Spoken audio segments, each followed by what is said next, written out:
എല്ലാവർക്കും നമസ്കാരം. ഞാൻ ഇടുക്കി ജില്ലയിലെ കുഞ്ചിത്തണ്ണി ഗ്രാമത്തിലെ മാതൃകാ കർഷകനായ സുരേന്ദ്രൻ ചേട്ടൻ്റെ അരികിലാണ്. ഇതെന്താണ് സുരേന്ദ്രൻ ചേട്ടാ? ഇത് ടിഷ്യൂ കൾച്ചർ വാഴയാണ്. എന്താണ് ഈ വാഴ? ഇതിപ്പോൾ എത്ര നാൾ കഴിയുമ്പോൾ നടാൻ പറ്റും? ഇതിപ്പോൾ നമുക്ക് 2 മാസം കഴിയുമ്പോൾ നടാൻ പറ്റും.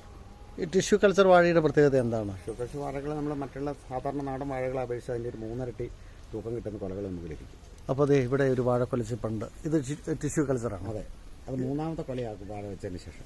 അപ്പോൾ ഒരു തവണ ടിഷ്യൂ കൾച്ചർ വാഴ നട്ടാൽ നമുക്ക് 3-4 പ്രാവശ്യം കിട്ടും. അത് നമ്മൾ കൊല വെട്ടി കഴിയുമ്പോൾ ബാക്കിയുള്ള വിത്തുകൾ തിരിച്ചു മാറ്റിയിട്ട് ഒരു വിത്ത് മാത്രം നിർത്തി അതിനെ ശരിക്കും സംരക്ഷിച്ച് കഴിഞ്ഞാൽ അതൊരു 7 മാസമാകുമ്പോഴത്തേക്കും വീണ്ടും കുറയ്ക്കും. അപ്പോൾ അത് ശരി.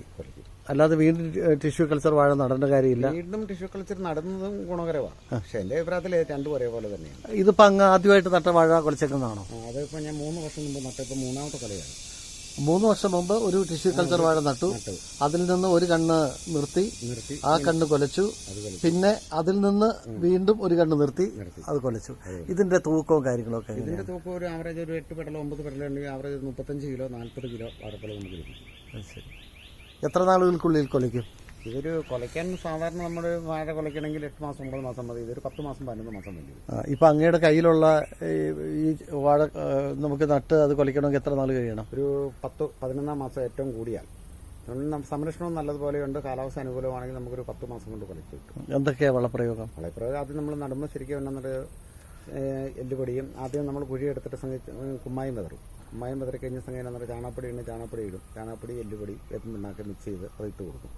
അത് കഴിഞ്ഞ് ഓരോ 25 ദിവസം കൂടുമ്പോഴത്തേക്കും ഫാക്ടംബോസും പൊട്ടാഷ്യം യൂറിയയും ഒരു 100-150 ഗ്രാം വീതം ഇട്ട് കൊടുക്കും. അങ്ങനെയാണ് നമ്മൾ വാഴയ്ക്ക് സാധാരണ ചെയ്യുന്നത്.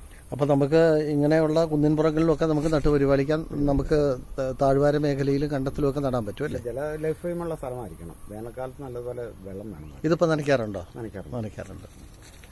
അപ്പോൾ ടിഷ്യൂ കൾച്ചർ വാഴയുടെ വിശേഷങ്ങളാണ് ചേട്ടൻ പങ്കുവച്ചത്. ഒരുപാട് നന്ദി.